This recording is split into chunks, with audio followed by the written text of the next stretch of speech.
Michael Scadden. I'm here with the Jack Gordon Institute of Public Policy, and I'm sitting here with the director, Brian Fonseca. And we're going to touch on a couple of topics that have been in the news recently and are at the forefront of some of what our public policy is doing today. Sound check. Thanks. Sound check. There we go. All right, so we know that we've got sound. We know that we've got video. Do we look good? Yeah, our hair's right. Yeah, I just tried to get a haircut for this. I think my hair is okay too. All right, good. So we're set. So let's get right into it because we only have about 10 minutes. We can probably stretch it out to 15. If any of you have questions, go ahead and start sending them. We'll monitor and try and pick it up towards the end. All right, so moving right along. All right. What do you Venezuela. Oh boy. I'm going to ask you a big open-ended question, Brian. All right.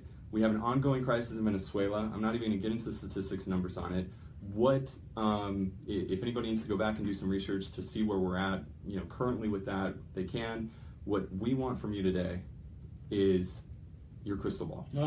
Basically, we want you to pull that crystal ball out and the what ifs. What are the potential outcomes with the crisis as it stands now? Right. Well, I mean, first it is important to just highlight that, from the context of where Venezuela is today, there's a virtual breakdown of the social, economic, political, and economic environments within Venezuela. Right. And so it's probably the most tense it's been in Venezuela in a very long time. You have a sustained, fairly large scale, concentrated group of protests that have been going on for the last several weeks. Almost 40 people have been killed in the protests so far in the clash between opposition and members of the state.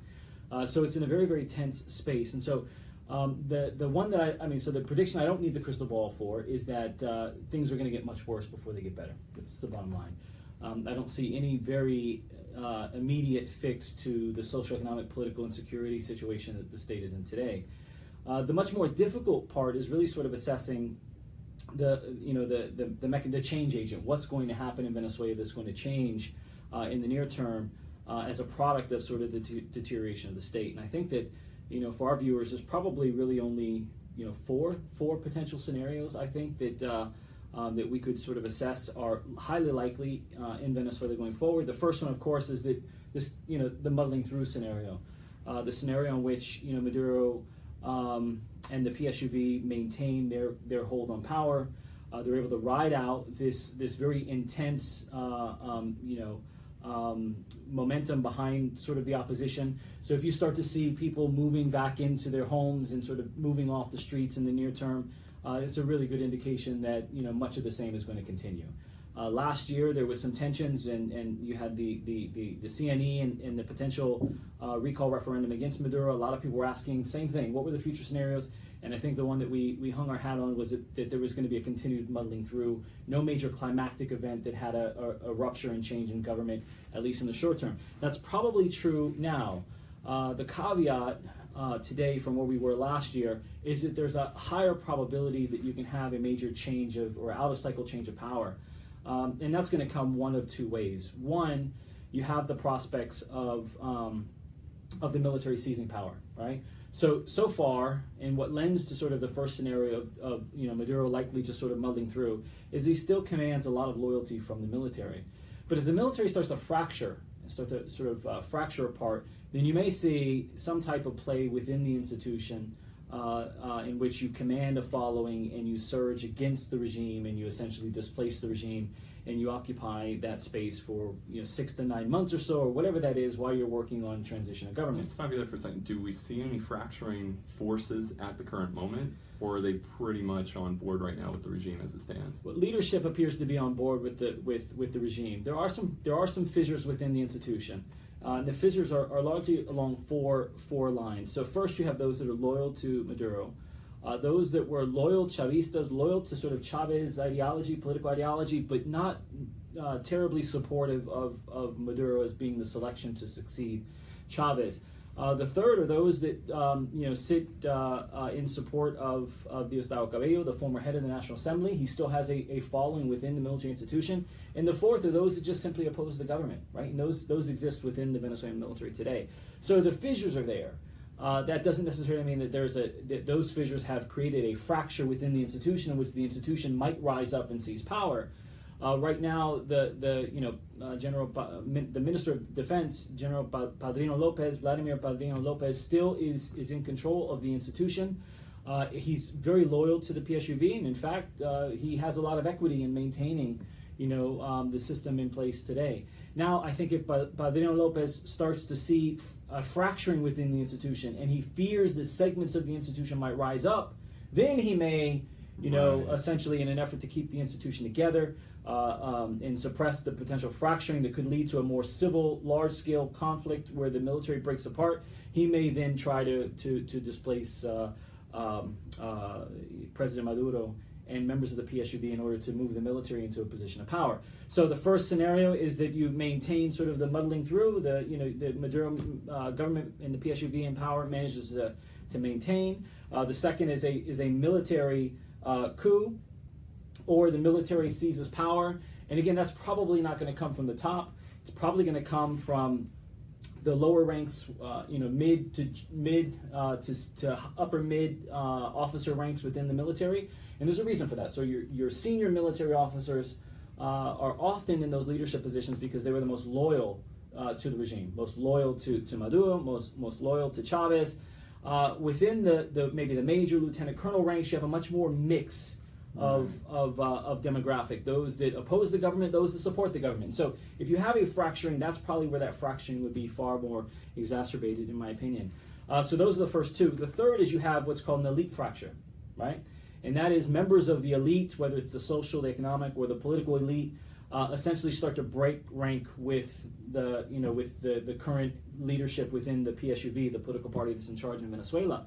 And elite fracture is very important and very likely also. You have started to see some senses of senior party members being more openly critical of Maduro and not catching the kind of flack that you would expect from someone. But here's the interesting thing about elite fracture.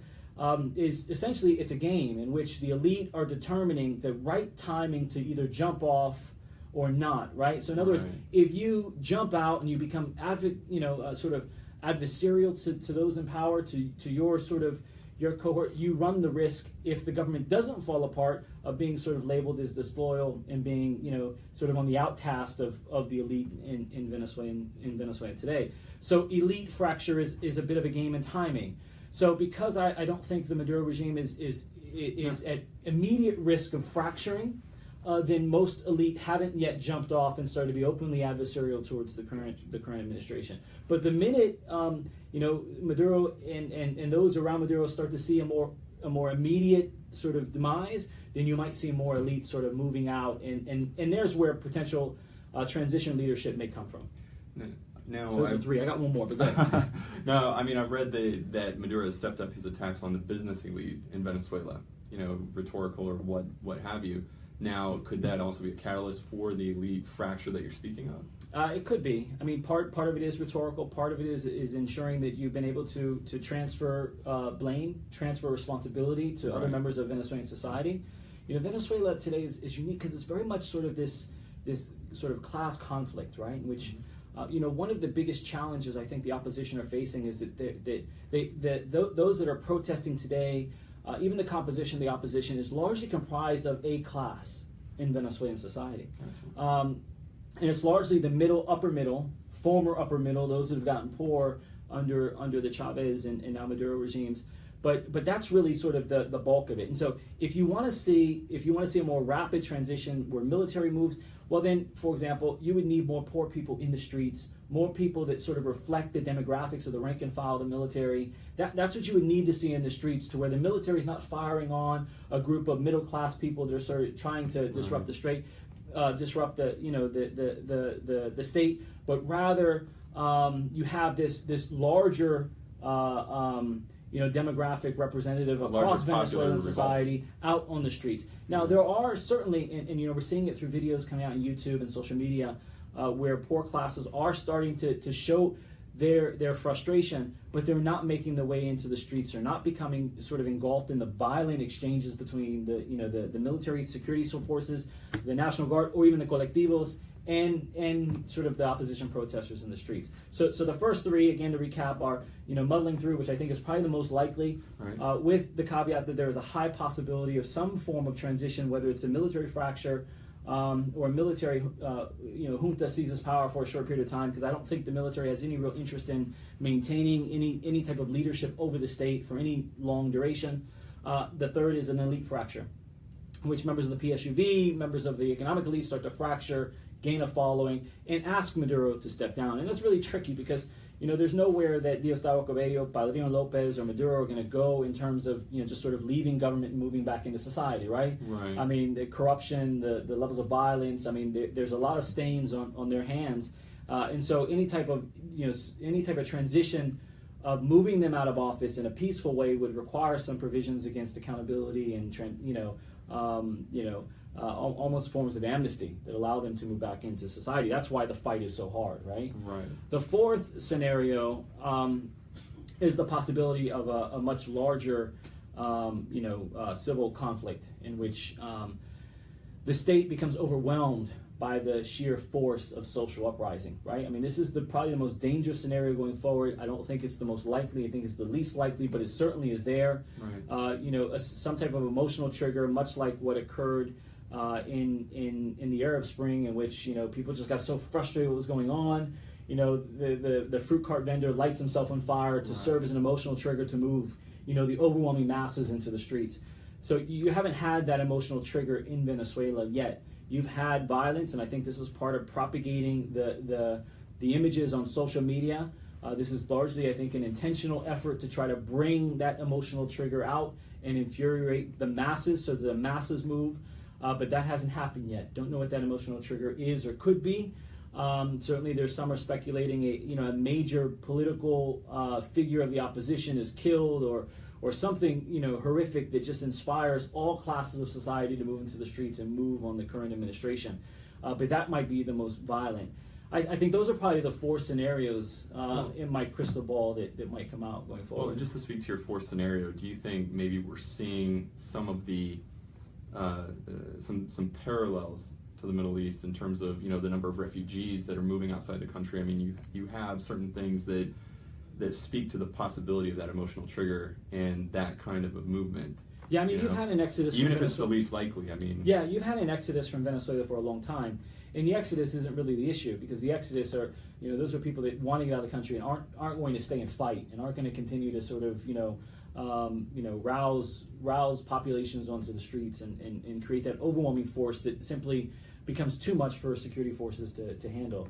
And so I'm not sure. So again, yes, you're seeing people leave the country. They've been leaving the country since 1998, right. or shortly after Chavez came to power in 1998, and you've seen that steady flow of a people movement. I don't think you're seeing anything like Arab Spring yet. I don't think you're seeing the kind of mass exodus that you saw. Mm-hmm. And again, I think media is picking up, rightfully so, that there is a very violent clash going on now. But I would stop short of saying that violent clash is happening across, all sectors of society. Gotcha. I think all sectors of society are very frustrated with the economic conditions, very frustrated with the security conditions, and very frustrated with the government today. All polling indicates that Maduro's approval ratings are very, very low. But again, the violence isn't. I would say it's probably contained to mostly the opposition and the middle classes or former middle classes of society today. It hasn't really engulfed those in the barrios that are willing to come out and really make the kind of violence that would be required to overwhelm the state and force some type of change action to occur within the state. I don't think we've seen that yet. That's not to say it's not increasing. It is. I think the fact that it's been sustained for several weeks is a sign that we haven't seen before. A lot of people may recall the violence in Venezuela, a very similar scenario in Venezuela a few years with the change of government from Chavez to Maduro. Mm-hmm. There was violence and people were killed. Not where we have now, almost 39, 40 people. I think it's between 38 and 40 people have been killed. Many are hurt. More may lose their lives in that process, and so that number may increase. But I don't think it's so encompassing of all of society that it's yet overwhelming the capacity of the state to control it. Can I ask you a provocative question on the back of that? Uh-oh, yeah. So post-crisis. Do we have time for a provocative? We're going to have go to. For it, go for it, yeah. Because post-crisis, yeah. You know, I think some of the international community is wondering, and some of the people out there, you know, is there a possibility that in any of these scenarios that there would need to be some kind of a regional or international coalition for an intervention of some kind?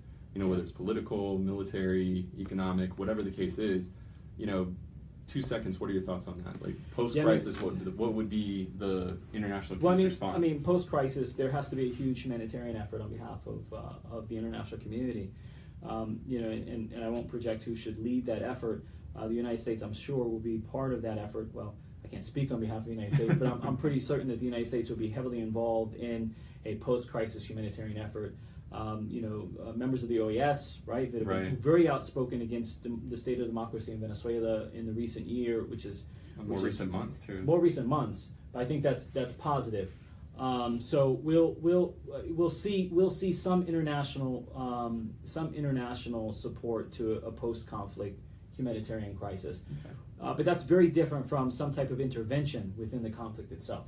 Right. That's a very difficult and it's a much more complicated you know, thing to discuss in sort of this moment. But I mean, we should be having a discussion because I think that there are a lot of negatives and equally some pros to thinking about intervention. Depends on where you sit, you know, in terms of the humanitarian crisis that's going on. But there's no doubt about it. People are losing their lives right now. But for now, I think most of the community is doing what it can to try to pressure the current government into some type of transition. But we're not seeing we're not seeing the kind of discussion about intervention at this stage. Well, I think you brought up some very interesting. So I think you brought up some very interesting scenarios. Now we're going to go ahead and shift gears completely. Unless we have questions, can we check? I'll check. Yeah. Yeah. Let's check if we have any questions on Venezuela. But we're going to go ahead and move into the cyber attack from this week. Okay. It just reached Asia today, or I guess yesterday, depending on how you look at the time frame. And it's been wreaking havoc on some of their institutions over there as well. You know, havoc being a strong word. You know, what do we do with that? What is what are the effects of this, and what is it that we need to learn? You know, basically share all of your thoughts on this in 5 minutes. so always keep your systems updated. That's number one, right? Right. So the evolution of this is interesting, and I think it's going to become part of the discourse in terms of geopolitics, in terms of how this evolved. Essentially, one argument is that this stemmed from the leaking of information coming out of NSA about potential tools. You guys are probably familiar with this. If not, you know, it's certainly all over the web. Well, it looks like it was probably an amateur group that found those vulnerabilities in Microsoft software. Right. And so this big net was cast that would essentially serve as a form of ransomware. Ransomware being, I think, the really important term that our viewers need to become intimate with.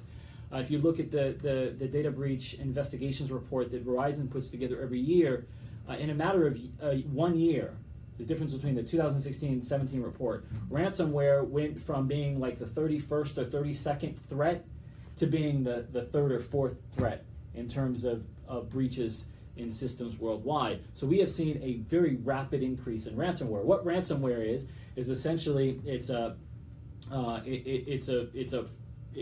tool that is used to lock your computer, lock you out of your email, lock you out of your data, lock you out of something, right, that is important to you. And they hold it ransom until you pay a fee, largely using digital currency, in order to unlock the system and get access to your data again, right? So we've seen this increasing in terms of this form of ransomware.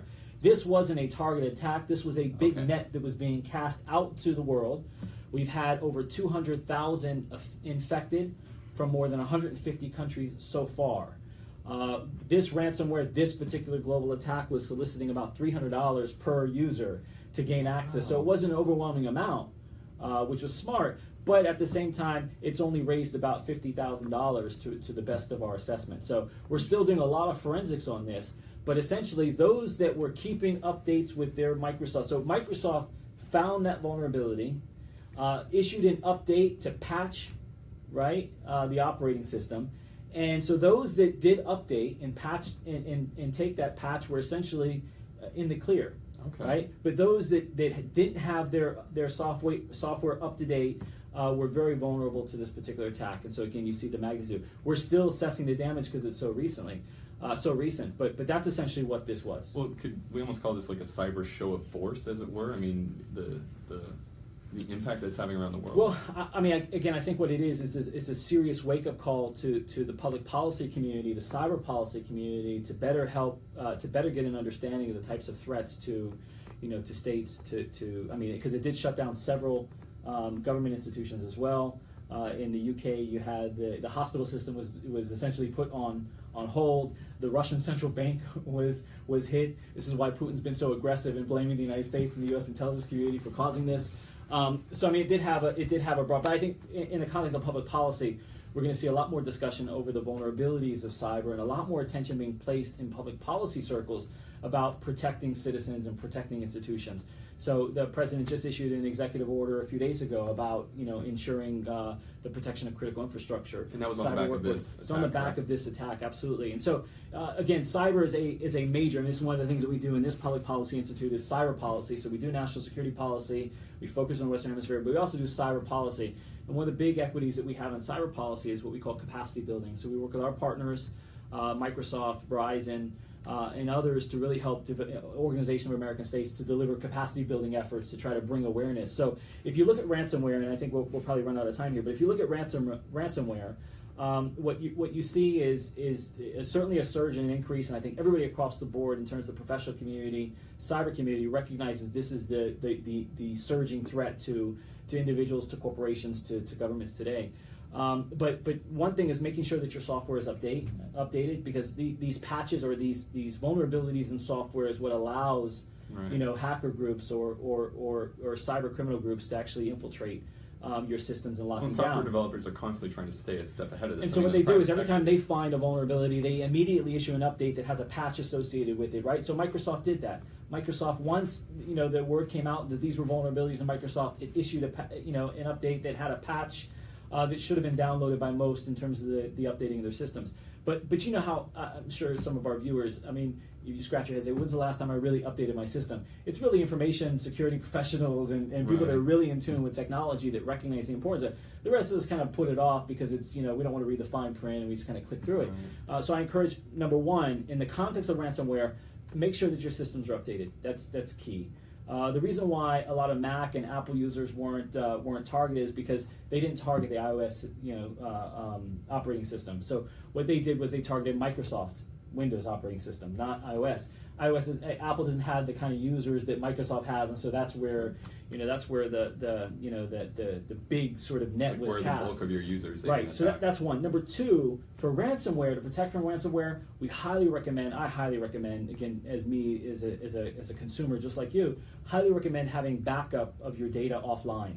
So for organizations, even for individuals, if you want access to your pictures, I know how my wife loves pictures, but pictures, and you keep them on your system and your system gets shut down, then you're being forced to pay a ransom to get all that stuff back.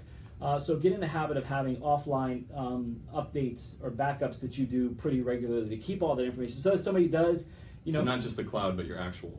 I won't tell you what I have, but yeah, I highly recommend you get some type of external means of backing up your data and then backing up your backup of data so that you have that. So if somebody does hack your system, they do sort of seize control of your system and all your data.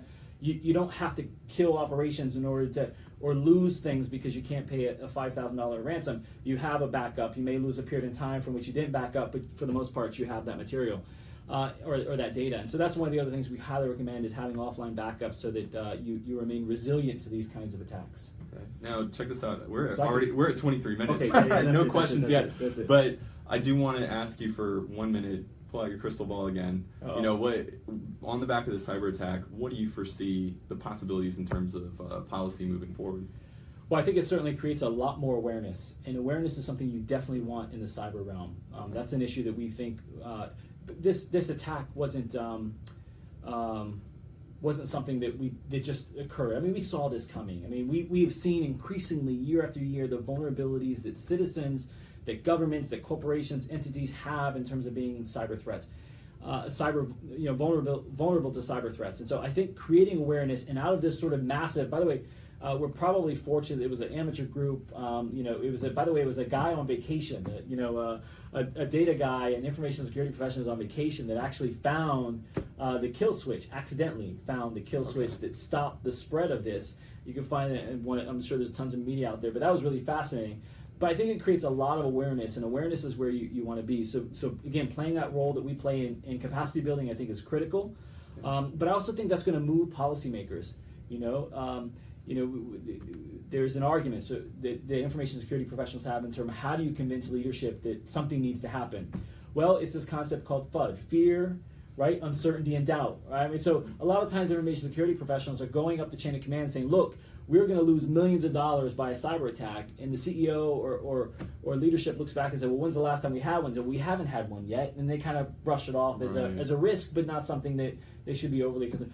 Target experienced a major decrease in stock when their CEO was replaced. So people are starting to look at this now, and the more you have this collateral damage, the more public policy officials or policymakers are going to say, hey, we need to get a handle on this. We got to step on it because voters are going to come out in the mid-years in 2018. They're going to come out in 2020, and how does this affect sort of voting patterns if we're not putting in the requisite policy and legislation to protect critical infrastructure, protect citizens?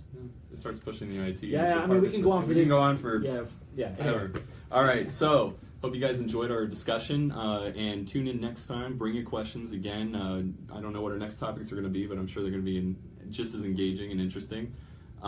Before we go, I do want to do our one shameless plug. Please plug it. So this is Global Security Review, and it is the flagship publication of the Jack Gordon Institute. The articles are concise and straightforward and have critical information that you may want to see on relevant topics. You can actually go download it for free right now at gordoninstitute.fiu.edu, correct? Yep. And under Policy Innovation tab. Yep. So you go to the Policy Innovation tab, you can find the link for the review itself, and you can download the PDF right there. So in this sort of edition, we have topics on terrorism to energy and environmental security to cybersecurity. We look at hemispheric security like Plan Colombia. So Robert Jervis from Columbia University, Bruce Bagley from our own Jonathan Rosen, as well as some other phenomenal scholars participate in putting this one together. And it's good. I read it over the weekend. It's worth it. All right. Well, thanks, Mike. I appreciate it. Thank you all for joining us. Good talk. All right. Yeah.